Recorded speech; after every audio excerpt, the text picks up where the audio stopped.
Hello, my beautiful souls. In this episode, we are talking about the forecast for 2025 for Aquariuses. My name is Sasha. I'm a Vedic astrologer, numerologist, and educator. And on this channel, Shine From Within, we are talking about astrology as a tool, as a practical tool for our life transformations, for making our lives more successful, happier, and more abundant. So yes, how we can use this to make our lives better. So this one is gonna be for Rising and Moon Aquariuses. So if you are a Sun Aquarius, so then this is not for you. No. You need to check your rising or your moon sign. And if you don't know how to do it, like first option, you can leave your details in the comments and I will calculate it for you. Not a big deal. Or I have a video on my channel where step by step you can create your own chart. It will take you a couple of minutes and then you will know for sure what is your rising, what is your moon sign. And if it's Aquarius, then you get back and you watch this video. If not, then you check the playlist with the forecast for 2025, select the one which works for you and watch that one. So then next thing I need to tell is that we're going to be discussing transits of the slow karmic planets, and those are Saturn, Jupiter, Rahu, and Ketu. And they all will change their signs in the spring. So spring definitely gonna be a transformational period for the whole world, because you see this shift is going to be happening within 2 months, and like everyone will feel it on the world scale, but at the same time we will feel it in our personal lives. And you need to understand that these shifts, they don't define your whole situation, because we all still have our personal planetary periods, and depending on that you can apply these transits and see the situation in wholeness.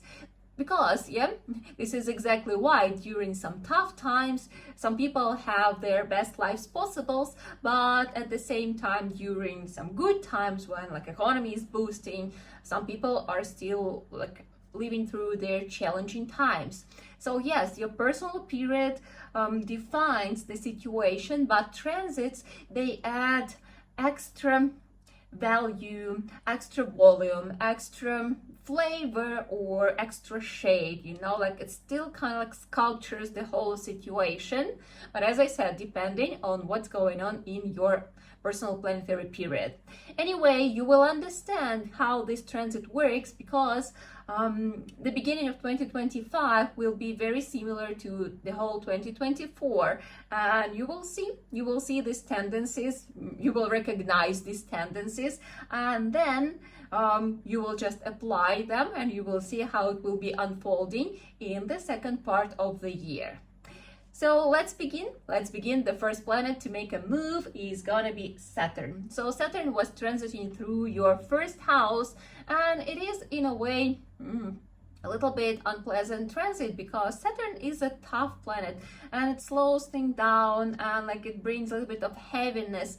So transiting through the first house, it first of all influences the health situation, the health and overall vital energy, your prana. So if you have tendency to some chronic illnesses and stuff, so definitely you were experiencing those coming back and bothering you along the way for the last year for sure. If you have a really great health, then maybe you just overall felt that the energy of level somehow a little bit below average, definitely not super high, and something always kind of drags this energy down. So that's the Saturn transit through the first house. It kind of slows things down, and in this situation it kind of slows you down, that you don't have enough energy and enough power to operate fully, to unleash your full potential. Yeah, sometimes you're like, unleash your full potential, and then you have this Saturn transit, and you're like, I'm trying, but I can't. I would love to, but I can't. Like, what's wrong? Sometimes it's just the transit, and like the only thing we can do is just accept it and keep this patience. Yes, because every time when we are supposed to slow down, it's for us to, you know, make observations. When we are moving fast, we cannot notice a lot of things. We don't notice details. But when we move slow, then we can notice details. So we can do a better work on ourselves, on what we want, on how we do things, how we approach the world, the life, and, you know, like what we in general do in this life. So when we start slowing down, when Saturn slows us down, it reminds us that, like, okay, achievements maybe is not the most important thing. Maybe there is something else what you need to look into, and what that would be. So yeah, Saturn is going to be moving at the end of March. So from 29th of March, and until then you will still have these tendencies, but like yeah, from April it will be moving to the second house. Okay, you might not like hearing what I'm about to say, but we just discussed, yeah, that Saturn is the planet that slows things down, and the second house is the house of finances.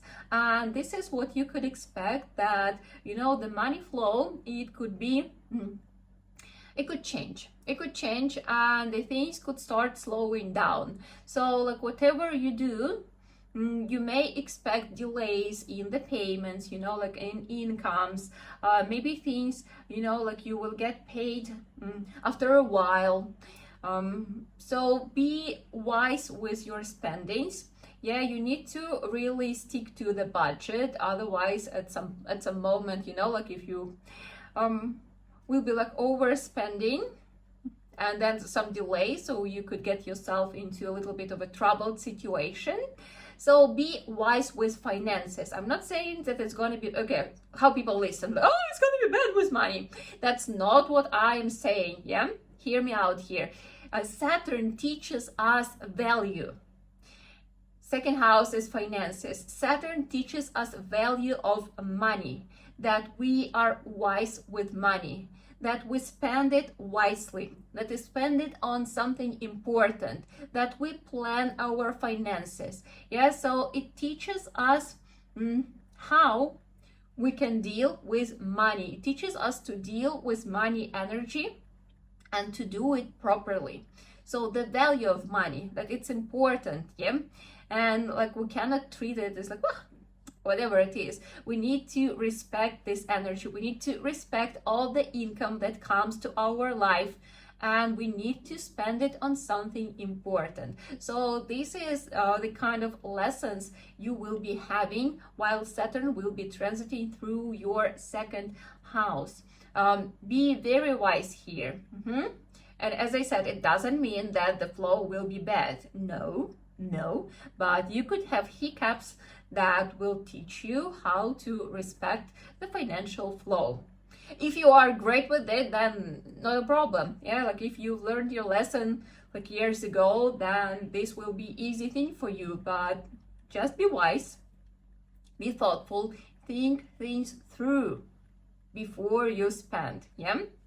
And if for some people it could happen that situation is really not pleasant, because it could be if, for example, you have a tough personal period, yeah, and then as well you have this transit, then you know you could experience some challenging situation with finances. So then one of the best ways to harmonize it, to make a difference, to make a change, to befriend the energy of planet Saturn is to do volunteering. And volunteering, I literally mean it, like when you go and help others with your own hands. So it's not just like, oh, I donate like $5 to like, I don't know, dog shelter. That's great, but like it's not how it works. You really need to go there and you need to work. Like you need to sweat. You need to use your hands to make a difference. So yeah, any kind of volunteering, like helping people, helping animals, helping senior citizens, yeah, so like someone who really may use a spare a spare pair of hands, if I can say that. Yeah, would be great to feed people. Yeah, you can just like cook food and like share it with, I don't know, like if you have homeless people, so you could share some food with homeless people, like especially if you cooked it yourself. So sharing food, sharing your time, sharing your energy, so helping out others. And this is one of the best ways to harmonize Saturn, and that it will bring better results. As well, if things are going tough, in February, I'm going to be running a course about planetary energies and how to befriend them. So other solutions, other suggestions, how to do things that your life situation improves. And you will study your own chart, like what are the placements, what's going on, and then you will get a toolkit, like how to handle situations, how to make improvements. So knowledge and the toolkit for the rest of your life that you will be using for any possible situation coming your way. I will leave the link in the description. Just check and see, maybe this is something what you will need right now. So then the next one to make a move is going to be Jupiter. And Jupiter was transiting through your fourth house. And it was a nice one. So you felt like, you know, like moving around, like having different levels of comfort, having like different houses and stuff, like maybe something like that. Or maybe like having some nice adjustments at home, like bringing more atmosphere, like more coziness there. So like, yeah, it was like nice sensation with your, you know, like living environment. Maybe you started like a renovation, or maybe you started building a house, or like something like that. So there were definitely some pleasant and exciting movements in the field of property accommodation. Yeah, the place where you live. Fourth house is literally the house of of the home. So there were definitely some pleasant experiences related to the place where you live, which was nice, and it was giving you this like positive mood, because it's also the house of inner happiness. Yeah, and even though Saturn was kind of like suppressing you a little bit, then Jupiter was giving this optimistic moods, this like hope that everything is going to be great, you know, like giving this I don't know, like just nice feeling about yourself and like what's going on in life. It was definitely influencing your career, so that things were like growing, they were fruitful. Yeah, so very, very good one, very supportive one. And then Jupiter for you, in mid-May, it will move to your fifth house. So it will be transiting through your fifth house. And this is also a great house. yeah, we pretty much discussed the toughest part. So Jupiter is going to be moving through your fifth house. And this is the house of education. So this is a great moment to learn something. Yeah, especially if it has some spiritual context. So yeah, learning something, getting back to an education. Maybe you have some unfinished education, so this would be a great time to get back to it, like to restart it and finally finish it. Maybe you have like some courses that are hanging up there and like you never had time to get to them, so this is the time. Or maybe you feel like you want to learn something new, or you want to like deepen your expertise, so this is the time. And as well, like if it kind of suits your activity, then maybe like start sharing your knowledges. Yeah, because like as much as studying, it could be as well teaching. So these things, they always come together. So maybe if it suits you, if it suits your activity, so then this is the time for starting sharing your knowledges. This is also a great moment to, you know, like start feeling connected to your life purpose, you know, through this studying, through this like activation of wisdom along the way. You will kind of start feeling stronger of what you want to do in life. Like, what are your values? First of all, your values. Yeah, what is important, what is not important. You see, again, like we were talking about the money. We need money, but it's not the value, unfortunately. Unfortunately, a lot of people in the world, they think that it is, but money itself, it's just a tool. What is important, what you do with this tool. And this is what Jupiter will bringing here. It will give you opportunities to reevaluate your, like your view on life, on world. So like, yeah, how you deal with things. What are your values? What do you want to do for this world? What is your life mission? Like, why you came here? And as I said, it wouldn't be as a torturing question itching from within. It would be more of, just like embodying this sensation that like, oh, okay, I feel it. I know what it is. I know where I'm going. I know why I'm here. So it will come as like a certain level of like unfolding or like enlightenment in a way. Yeah, we're not talking about like full enlightenment, but like enlightenment about your purpose here. So that's a good moment. That's a good moment. It could bring also some nice, beautiful romantic experiences. So don't be close to it. Be open to it, and especially if you were looking for starting a family, for having a relationship. Yeah, this is a great moment if you are in a relationship. So then it will bring some expansion. So you may welcome someone new to your family. I'm talking about kids. Yeah, planned, unplanned. So the chances are high, but especially if planned, then this is a great transit. Please use it. Use all this blissful energy of Jupiter, and yeah, make a change, make a positive change in your life, and especially on a spiritual level. So then we still have two more planets to discuss, and those are Rahu and Ketu, our mystical karmic planets. So Rahu was transiting and is still transiting through your second house. And it's going to be until the end of May, until 29th of May. So Rahu transiting through the second house, it gives this desire for money, like earning. It usually gives opportunities as well, and like this energy and a desire and ideas and like whatever it takes to earn more. So maybe even like expanding your sources of income, or like thinking how you can do more. So yeah, that's how Rahu influences. It kind of like brings a certain level of exhaustion as well, but like still like this focus on like financial part, it was definitely strong.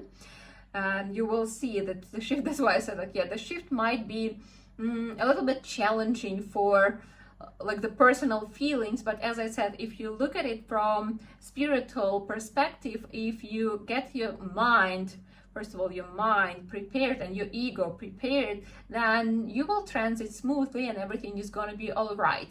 But it could be this like crash of mentality in a way, because like Rahu, it definitely expands the desires, and second house is the house of finances, so money.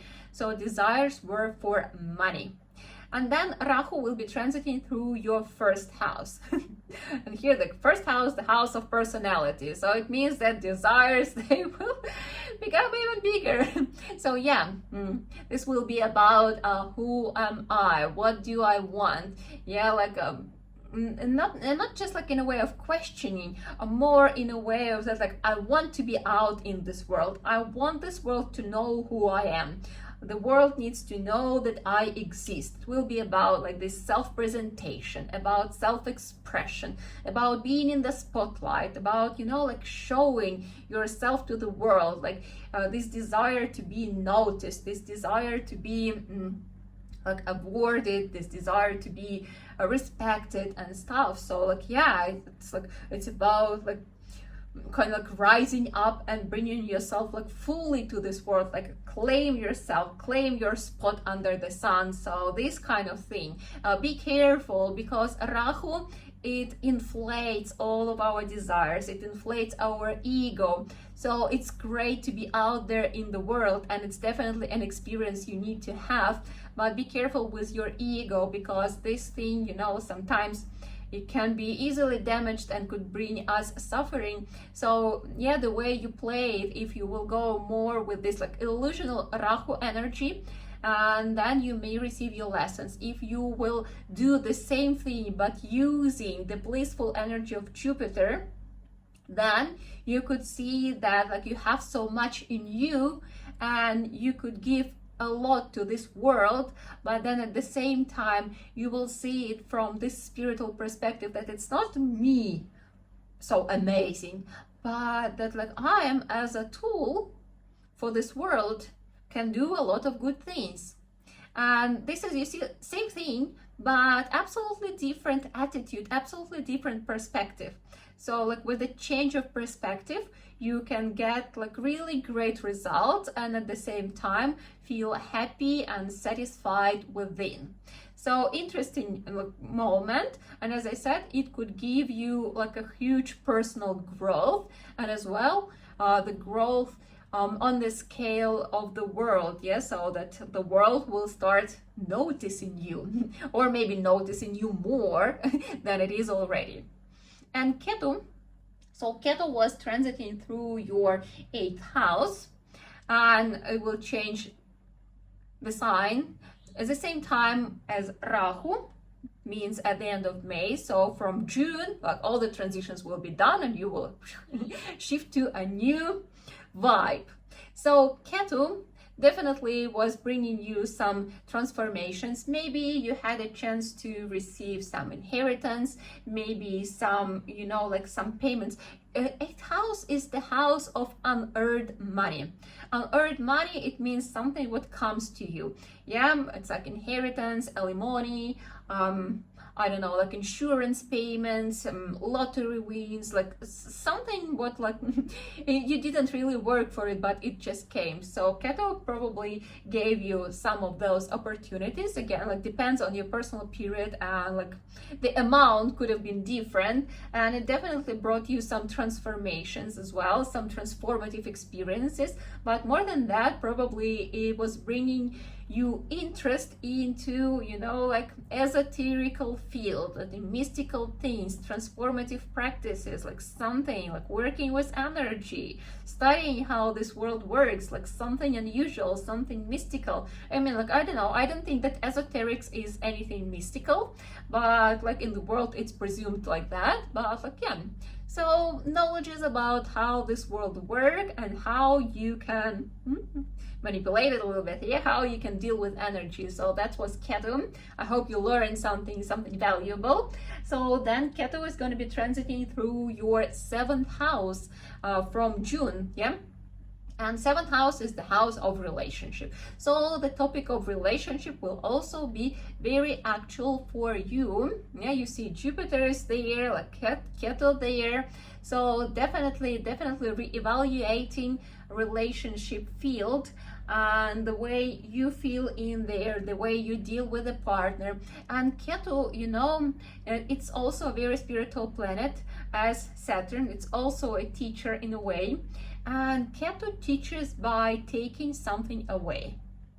And if your relationship were built on the wrong foundation, if it doesn't have you know, like a strong potential for development, then it could happen that relationship will be ruined. Here it's also quite important to notice, like if it was something true and something, you know, like based on like mutual love and respect, and like both are really ready to work, then it will bring like expansion, new level of depth, and like as I said, like yeah, maybe like kids and stuff. So it will bring benefits from your relationship. You will see how amazing it is, and like you could experience new level of this connection of love, like true love in there. That's what Ketu brings. But if it was something, you know, based on like codependency or you know, like some relationship, they're like a deal. You give me this, I give you that, and like, and Ketu doesn't like it. So if your relationship are based on the wrong foundation, so then during this transit, there are chances that they will be ruined. Again, why? That you will be free to actually meet the partner with who you can build something true, something worthy, something what will last for a very long time, and something what will give you what people are looking for in relationship, yeah, true love and support. So look at it from philosophical point of view. Don't be afraid if something is ruining. Again, it doesn't mean that you need to drop things straight away. I always suggest first to look if maybe these can be worked through. But if you see that like it's not working, and probably again like all this nice Jupiter transit, it will bring this knowledge, this wisdom, as you know, as things could be like unfolded, or you know, as you take off your pink glasses and you're like, oh wait, I'm not really sure that it's what I wanted, that it's like what I need in my life. And like, yeah, from all that, depending on tendency, but like, yeah, there could be some important decisions, or it could happen even the way that like you are fully all right there, but the other person, your partner, is saying like, look, it's not working. So then maybe as I said, maybe you were actually like wasting the time of each other. I mean, like, of course, learning along the way, but at the same time, maybe you are not really a good match. There are other people in the world with who each one of you could be much happier. And yeah, that's important to understand that, and giving this freedom. At least give it a try, that like both of you could be more happy in relationship with other people. You will see how the tendency unfolds. And as I said, like, yeah, try to work it through, try to understand yourself better, try to understand your partner better, and then you will see what is it for you in this specific transit. Nothing to be afraid of. As I said, like if something is gone, it means that it just opens the door for something new. So look at it from this perspective. It seems like an interesting year for you, and a lot to work through, a lot to think about. As I said, like try to look at things from spiritual perspective. Try to look at everything from the perspective of meaning. Like, why is it here? Like, why these energies are happening in my life? Like, what it wants to tell me? What is the lesson behind? And from there, I'm pretty sure you can make a really great year. So have a great one.